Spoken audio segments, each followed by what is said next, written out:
What's going on, everyone? Cannabis Express 420 here. Today I want to talk to you guys a little bit about RO water. What is it? How can you keep yourself safe? How can you keep your equipment safe? How can you keep your plants healthy by using RO water? And should you use RO water? All those questions are going to be addressed, but real quick, if you are new, hit that subscribe button to learn everything and anything there is to learn about cannabis, and also grow along with me. I'm in the middle of a grow right now, actually behind this door, and you will be able to follow along with that. So I highly suggest, if you're new, hit the subscribe button. But RO water, what is it? So RO actually stands for reverse osmosis, and reverse osmosis is a process of filtering all of the heavy metals and everything that is solidified in the water out of the water and giving you a precisely 0 ppm if done correctly. And ppm, for those of you who don't know, means parts per million, which is the solidified heavy metals and all that good stuff in the water that some of it we want, some of it we don't want, but that's what the RO is for. So basically, you're purifying your water, you're filtering your water, and this is normally done in a synthetic situation when you're trying to control exactly what's in your water. Now, a reason you would want to do this, if you have something of a high level of toxicity, or you just want a perfect solution in your water, you're going to want to do this reverse osmosis. If you have something toxic in your tap water or the water you are using, it is very likely that you will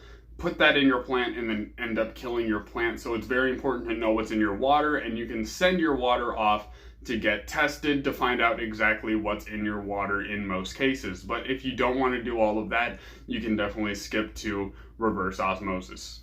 So first thing I want to cover with osmosis water or reverse osmosis water is that you should not drink your reverse osmosis water. I know 100% pure water, it seems tempting, but you should not drink it. And the reason being is because when you drink reverse osmosis water, you're not drinking any minerals with it, which means when it gets into your body and it starts processing, it's going to bond to things that are already in your system, which is going to strip you of valuable minerals that you need to be hydrated. And that's why there's electrolytes and minerals in water that is supposed to be more healthy, because you need minerals in your water to survive. It's part of what makes you work. So don't drink RO water, or else you could actually end up causing more harm than good.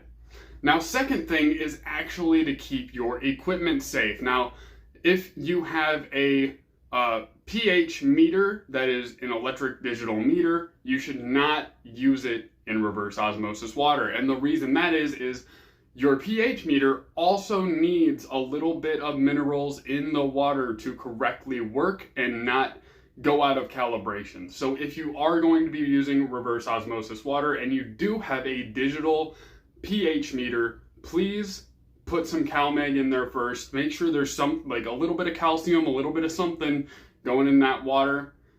Put some CalMag in there. It can be the correct dose that your plants need, or it can be a little bit less than that depending on what you're doing, but make sure there's something in the water.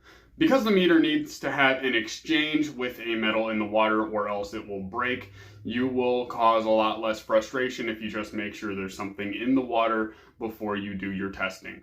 Now, one big concern with our reverse osmosis water is the waste that comes from it. You can be wasting from 3 to 5 gallons of water per gallon of water that is reverse osmosis. Now, the biggest thing you can do to counteract this is to actually set up your drain tube into a separate reservoir, and then you can use that water for other things. You can either drink that water if it has an appropriate part per million and has the good stuff in it. If it's your tap water, you obviously should be fine, but make sure to test the water before. Make sure it's not too highly concentrated.